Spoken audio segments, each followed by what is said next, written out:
அடுத்து யாருமே சொல்லாத ஒரு விஷயம், யாருமே தொடாத ஒரு விஷயம் வள்ளுவன் சொல்கிறார். இந்த உடலுக்கு இன்பங்கள் பல கோடி உண்டு. தீண்டலில் இன்பம் உண்டு, உண்ணுதலில் இன்பம் உண்டு, நுகர்தலில் இன்பம் உண்டு, பார்த்தலில் இன்பம் உண்டு. ஆனால் இந்த உயிருக்கு என்ன ஊதியம் என்று வள்ளுவரை கேட்டால் பதில் சொல்கிறார். வேற உலகத்தில் எந்த ஒரு கவிஞனாலும் எந்த புலவனும் சொன்னது கிடையாது. இந்த உயிருக்கு என்ன சம்பளம்? உன்னோடு பல ஆண்டு காலம் உன் உடலுக்குள்ளே இருந்து உன்னை இயக்கிக் கொண்டு ஒரு நொடி உன்னை விட்டு பிரிந்தாலே உனக்கு பெயர் பிணம், சவம். அப்படி சொல்லப்படுகின்ற இந்த உடலை உனக்குள் இருந்து கொண்டு உன்னை இயக்கி கொண்டு இருக்கக்கூடிய இந்த உயிருக்கு என்ன சம்பளம்? எப்படி யோசித்திருப்பான் வள்ளுவன்? அதற்கு விடையும் அவனே சொல்கிறான். ஈதல் இசைப்பட வாழ்தல் அதுவல்லது ஊதியம் இல்லை உயிர்க்கு. இந்த உயிருக்கு மட்டும் அது சம்பளம் அல்ல, இந்த பிறவிக்கும் மானுட பிறவி எடுத்த நமக்கும் சேர்த்து எதுடா சம்பளம்னா ஈதல். நம்மிடம் உள்ள பொருள்களை அடுத்தவருக்கு கொடுத்தல். கொடுக்கின்ற பொழுது மன மகிழ்ச்சியோடு கொடுக்க வேண்டும், மன நெகிழ்ச்சியோடு கொடுக்கக்கூடாது. எந்த பொருளை கொடுத்தாலும் இனிமேல் அந்த பொருள் நமக்கு சொந்தம் அல்ல என்ற எண்ணத்தோடு ஈதல். இசைப்பட வாழ்தல். இசைப்பட வாழ்தல் என்றால் இரண்டு பொருள். ஒன்று, அடுத்தவர்களுக்கு கொடுத்து நாம் புகழோடு வாழுதல் ஒன்று. இன்னொன்று, அடுத்தவர் மனம் புண்படாதபடி பேசுதல், அடுத்தவருடைய இதயம் நோகாதபடி பேசுதல். இன்சொலல் கூறல், இனிய உளவாக இன்னாத கூறல் கனியிருப்ப காய் கவர்ந்தற்று வள்ளுவனே சொல்கிறான். வார்த்தை என்பது இன்னொருவருக்கு இன்பம் தரக்கூடியதாக இருக்க வேண்டும். இன்னொருவருடைய இதயம் புண்படக்கூடிய அளவிற்கு வார்த்தைகள் என்பது இருக்கக்கூடாது. இதைத்தான் திருமூலரும் சொல்றார். யாவர்க்குமாம் பிறர்க்கு இன்னுரைதானே. எங்கிட்ட எந்த செல்வமும் இல்லைனாலும் சரி, ஒருவன் துன்பத்தோடு வந்து நம்மை அணுகுகிறான், மனக்கவலையோடு வந்து அணுகுகிறான், நம்மிடம் கொடுக்க எந்த பொருள் இல்லை என்றாலும் இறைவன் நம்மிடம் கொடுத்திருக்கிறான். என்ன கொடுத்திருக்கிறான்? இனிய வார்த்தைகளை நமக்கு கொடுத்திருக்கிறான். அந்த துன்பப்பட்ட மனிதனுக்கு அவன் உங்களிடம் வருகின்ற பொழுது ஒரு தற்கொலை எண்ணத்தில் கூட வந்திருக்கலாம், ஒரு நண்பனிடம் சொல்லிவிட்டு செல்லலாம் என்று கூட வந்திருக்கலாம், அப்படி ஒருவன் பண கஷ்டத்திலும் வந்திருக்கலாம். இப்படி வந்திருக்கிற மனிதனிடம் நாம் கொடுக்க வேண்டியது பொன்னையோ பொருளையோ அல்ல, யாவர்க்குமாம் பிறர்க்கு இன்னுரை தானே. நல்ல வார்த்தைகளை நாம் அவனுக்கு கொடுத்தோம்னாவே அவனுக்கு மிகப்பெரிய சந்தோஷம். நமக்கு துணையாக ஒரு நண்பன் இருக்கிறான் என்ற ஒரு எண்ணம் அவனுக்குள்ளே வந்துவிடும். இது வள்ளுவர் காட்டுகின்ற ஒரு நெறி. அடுத்து ஒரு நெறி, அறிவினால் ஆகுவது உண்டோ பிரிதின் நோய் தன் நோய் போல் போற்றாக்கடை. உனக்கு அறிவு இருக்கின்றத நான் எப்படா நம்புவேன்? வள்ளுவர் நம்ம பார்த்து கேட்கிறார், அறிவினால் ஆகுவது உண்டோ? நான் உயர்ந்த கல்வியை படித்திருக்கிறேன், நான் உயர்ந்த பதவியில் இருக்கிறேன், இருந்துட்டு போ, அதனால் என்ன? இந்த மானுட சமூகத்திற்கு என்ன பலன்? அறிவினால் ஆகுவது உண்டோ? பிறரின் நோயின்னு கூட வள்ளுவர் போடல. பிறரின் நோயின்னு போட்டிருந்தார்னா அவர் வள்ளுவர் இல்லை. பிறர் என்று சொன்னால் இந்த மனித குலத்தை குறிக்கும். வள்ளுவர் பாருங்க, பிரிதின் நோய், உலகத்தில் இருக்கக்கூடிய எல்லா உயிரினங்களையும் சேர்த்து வள்ளுவர் குறிப்பிடுகிறார். அங்குதான் வள்ளுவர் உயர்ந்த இடத்திலே நிற்கிறார். பிரிதின் நோய் தன் நோய் போல் போற்றா கடை என்கிறார்.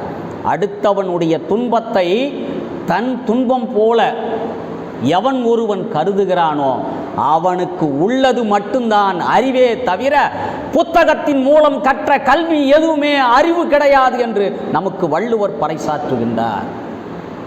நூலறிவு என்பது அறிவல்ல, அனுபவத்தின் மூலமாக வருகின்ற அறிவு இந்த உயிர்கள் மீது நாம் செலுத்துகின்ற கருணை, இவைதான் உண்மையான அறிவு என்று சொல்கிறார்.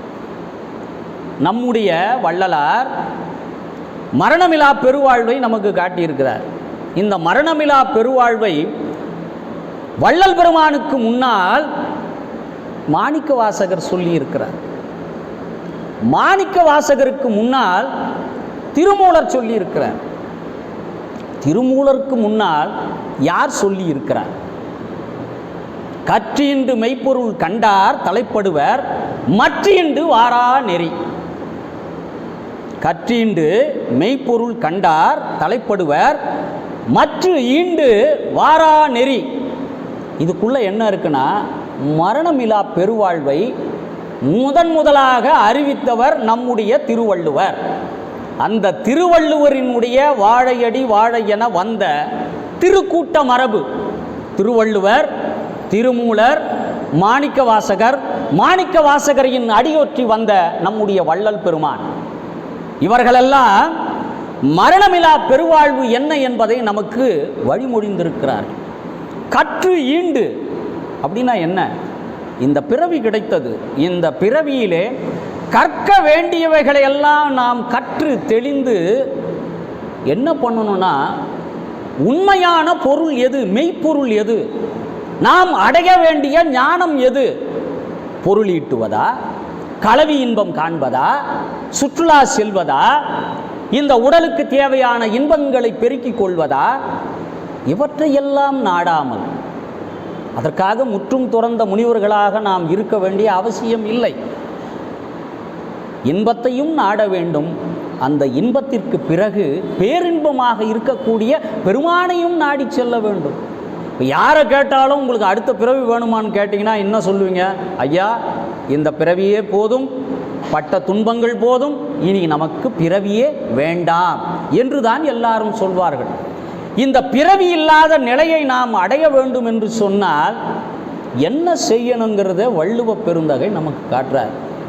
கற்று ஈண்டு, இந்த பிறவியிலே கற்க வேண்டியவளெல்லாம் கற்று உண்மையான ஞான பரம்பொருளை நீ அறிதல் வேண்டும். மெய்ப்பொருள், மெய்ப்பொருள் கண்டவர்கள் என்ன பண்ணுவாங்கன்னா, மற்ற ஈண்டு வாரா நெறி. மற்ற ஈண்டுதல் என்பது இன்னொரு பிறவி என்பது உனக்கு கிடையாது.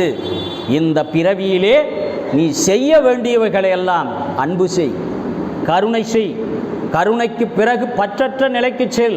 பற்றற்ற நிலைக்கு பிறகு இறைவன் மூலமாக நீ வீடு பெற்றை அடையலாம். வள்ளுவரை பார்த்து ஒரு கேள்வி கூட உண்டு.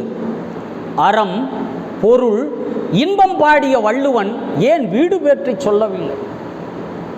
பிறகு வீடு பேற்றை பற்றி மாணிக்க வாசகர் திருவாசகத்திலே சொல்லியிருக்கிறார். இருந்தாலும் வள்ளுவர் காலத்திலே ஒரு கேள்வி உண்டு.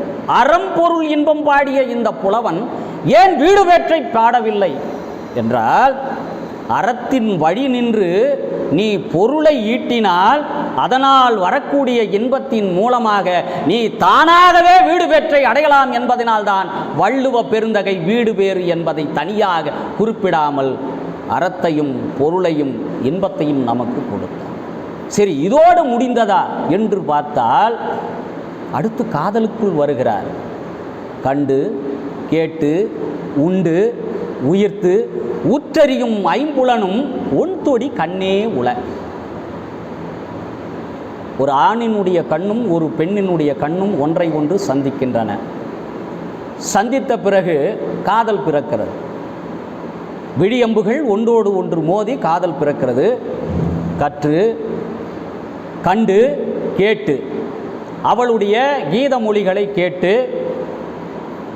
அதற்கு பிறகு அவளுடைய பேசி, அவளோடு பழகி, அவளோடு நட்பு கொண்டு, பிறகு உயிர்த்து, உற்றறியும் ஐம்புலனும். அந்த இடத்துல தான் வள்ளுவர் மிகப்பெரிய காதல் புலவன் கூட சொல்லலாம். ஒரு மனிதனுக்கு ஐம்புலன்களும் ஒரு நேரத்தில் உயிர்த்து எழுதல் என்பது எப்பொழுது நடக்கும் என்றால், உயிர்த்து உற்றறியும் ஐம்புலனும். இந்த ஐம்புலனுக்கான இன்பம் பொதுவாக பார்த்தீங்கன்னா காதுக்கு தனி இன்பம் உண்டு, கண்ணுக்கு தனி இன்பம் உண்டு, நாசிக்கு தனி இன்பம் உண்டு. ஆனால் ஒரு இன்பமானது ஒரு மனிதனுக்கு எப்பொழுது ஒருங்கே கிடைக்கிறது என்றால், ஒரு ஆணும் பெண்ணும் சேர்ந்து கலவி இன்பம் கிடைக்கின்ற பொழுதுதான் இந்த ஐம்புலனும் சேர்ந்து இன்பம் அடைகிறது என்று மறைபொருளாக இந்த திருக்குறளிலே வள்ளுவர் நமக்கு உணர்த்துகிறார். உற்றறியும் ஐம்புலனும், அடுத்த வரி போடுறார் பாருங்க, ஒன்தொடி கண்ணே உழன்றார். நம்ம எழுதுனா என்ன சொல்லுவோம்னா, ஒன்தொடி பெண்ணே உழந்தான் எழுதுவோம். வளையலை அணிந்திருக்கக்கூடிய பெண்ணினுடைய இடத்தில் இருக்கிறது, ஐம்புலன்களும் சேர்ந்து அடையக்கூடிய இன்பமானது அவளிடம் இருக்கிறது என்று. ஆனால் வள்ளுவன் தான் ஒரு மிகப்பெரிய புலவன் என்பதை அந்த கடைசி வரியில் காட்டார். ஒன்தொடி வளையலை அணிந்திருக்கக்கூடிய அந்த பெண்ணினுடைய கண்ணுக்குள் உள்ளது ஐம்புலன்களும் சேர்ந்து அடைகின்ற இன்பம்.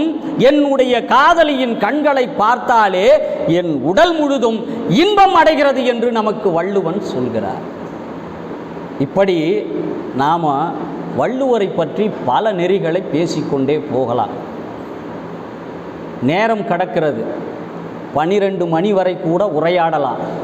ஆனால் ஐயா கொடுத்த நேரத்திற்குள் முடிக்க வேண்டும் என்ற காரணத்தினால் எவ்வளவு நேரம் நான் ஆற்றியது வெறும் முகவுரை, முன்னுரை, திருவள்ளுவரை பற்றிய ஒரு ஆய்வு. இப்போ தான் நாம் என்ன பண்ணுறோன்னா கொடுங்கோன்மைக்குள்ளே நுழைய போகிறோம். சென்ற மாதத்தில் ஐயா அவர்கள் செங்கோன்மை, ஒரு மன்னன் எப்படி ஆட்சி நடத்த வேண்டும், ஒரு அரசன் எப்படி ஆட்சி நடத்த வேண்டும் என்பதை ஐயா உங்களுக்கு தெளிவாக சென்ற மாதம் சொல்லியிருக்கிறார். இப்போ இந்த மாதம் நாம் பேச வேண்டியது ஒரு மன்னன் என்பவன் எப்படியெல்லாம் ஆட்சி நடத்தக்கூடாது, அந்த ஆட்சி அப்படி நடத்தினால் என்னென்ன தீமைகள் ஏற்படும் என்பதை தான் இன்றைக்கு நாம் பார்க்க போகிறோம். முதல் குறள், கொலை மேற்கொண்டார் கொடிதே, அல்ல மேற்கொண்டு அல்லவை செய்தொழுகும் வேந்து. கொலை மேற்கொண்டார் கொடிதே, அலை மேற்கொண்டு அல்லவை செய்தொழுகும் வேந்து. இதுதான் முதல் குறள். இந்த குறளில் கீழ் வரியில் சொல்கிறார், அல்லவை செய்தொழுகும் வேந்து. அப்படின்னா கெட்டவை செய்யக்கூடிய, மக்களுக்கு புறம்பாக செய்யக்கூடிய ஒரு வேந்தன் எப்படிப்பட்டவனா, கொலை மேற்கொண்டார், தினந்தோறும் கொலை செய்வதை மட்டுமே தன்னுடைய வாழ்க்கையின் நெறியாக வாழ்ந்து கொண்டிருக்கிறான் பாருங்க. அவன் என்ன பண்ணுவான்னா, இந்த கடலில் பார்த்தீங்கன்னா அலைகள் வந்து கொண்டே இருக்கும். அந்த அலையானது எப்பொழுதுமே ஓயாது. அலை மேற்கொண்டு அல்லவை செய்தொழுகும் வேந்து. அந்த கொலை தொழிலை செய்கிறான் பாருங்க, அவனுக்கும் இந்த கொடுங்கோன்மை உள்ள அரசனுக்கும் எந்த வித்தியாசமும் கிடையாதுன்னு வள்ளுவர் சொல்கிறார் முதல் குறளில். அப்படியானா அவன் என்ன செய்கிறான், அறம் சாராத வழியில் ஆட்சி நடத்துகிறான். மக்களுக்கு தாங்க முடியாத அளவுக்கு வரி ஏற்றுறான். மக்கள் வாங்க முடியாத அளவுக்கு பெட்ரோல் டீசல் விலை உயர்கிறது, குடிநீர் கட்டணம் உயர்கிறது, நம்முடைய செல்போன் கட்டணம் உயர்கிறது. இப்படி ஒரு மனிதனுடைய வருவாயை தாண்டி, ஒரு ஆவரேஜ் லைஃப்பில் ஒரு சமூகத்தில் ஒரு மனிதனுடைய வருமானத்தை தாண்டி செலவு செல்லுமானால் அந்த மனிதர்கள் துன்பத்தை அடைவார்கள். ஒரு மன்னன் என்ன பண்ணணும்னா, தன்னுடைய ஒற்றற்படை மூலமாக இந்த மக்களிடையே என்னென்ன பிரச்சனைகள் இருக்கிறது, இந்த மக்களுக்கு என்னென்ன துன்பங்கள் நேர்கிறது என்பதை தன்னுடைய நேரடி கட்டுப்பாட்டிலே இருக்கக்கூடிய ஒற்றற்படையின் மூலமாக செய்தி அறிந்து அந்த செய்திகள் மூலமாக இந்த மக்களுக்கு செய்ய வேண்டிய பணிகளை அவன் செய்ய வேண்டும். செய்ய வேண்டியதுக்கும் ஒரு குறள் சொல்றார், இயற்றலும் ஈட்டலும் காத்தலும் காத்த வகுத்தலும் வல்லது அரசன்றார். ஒரு அரசன் கொடுங்கோலனாக இருந்தால் என்ன நடக்கும் என்று சொல்கிறார். கொலை தொழில் புரிபவனுக்கும் மக்கள் மீது தாங்க முடியாத வரியை போடுகின்ற ஒரு அரசனுக்கும் ஒரு ஆட்சியாளனுக்கும் பெரிய வித்தியாசம் எதுவும் கிடையாது என்று சொல்லுகின்ற வள்ளுவர், சரி அப்படின்னா எப்படி இருக்கணும்னு ஒரு கேள்வி கேட்போம். சரி, இப்படி ஒரு மன்னன் இருக்கிறாங்க, அப்போ ஒரு நல்ல மன்னன் எப்படி இருக்கணும்னு கேட்டால் இயற்றலும் ஈட்டலும் காத்தலும் காத்த வகுத்தலும் வல்லது அரசுன்னு சொல்றார். இயற்றல் என்றால் நம்முடைய மக்களுக்கு என்னென்ன வரி போடணுங்கிறத முதல்ல திட்டமிடுதல். இது மக்கள் ஏற்றுக்கொள்வார்கள், இதை மக்கள் ஏற்றுக்கொள்ள மாட்டார்கள், இயற்றல். அதற்கு பிறகு இதை மக்களிடமிருந்து எப்படி நாம் வருவாய் இனங்களை பெறுவது, வரி இனங்களை வருவாய் இனங்களாக நாம் எப்படி பெறுவது, ஈட்டல், அவர்களிடம் பெறுகின்ற தன்மை, அப்படி பெற்ற வரிகளை எப்படி காத்தல், இயற்றலும் ஈட்டலும் காத்தலும் வகுத்த வல்லதும் அரசு. என்ன பண்ணுனா, வரியை வாங்கி அந்த வரியிலிருந்து அரசாங்கத்தினுடைய கருவூலத்தில் சொற்பம் வைத்து கொண்டு மீண்டும் அந்த மக்களுக்கு குடிநீர் வசதி, சாலை வசதி, மருத்துவ வசதி, கல்வி வசதி, இப்படியாக ஒரு சமூக மேம்பாட்டிற்கான என்னென்ன தேவைகளோ அத்தனையும் செய்பவன் ஒரு நல்ல அரசு. ஆனால் இந்த கொடுங்கோன்மை அரசன் என்பவன் கொலை தொழிலையே மேற்கொண்டு செய்பவனாக வாழ்கிறான். மக்கள் தாங்க உணாத அளவிற்கு வரியை போடுகின்ற ஒரு மன்னனாக இருந்தாலும் சரி, ஒரு ஆட்சியாளனாக இருந்தாலும் சரி.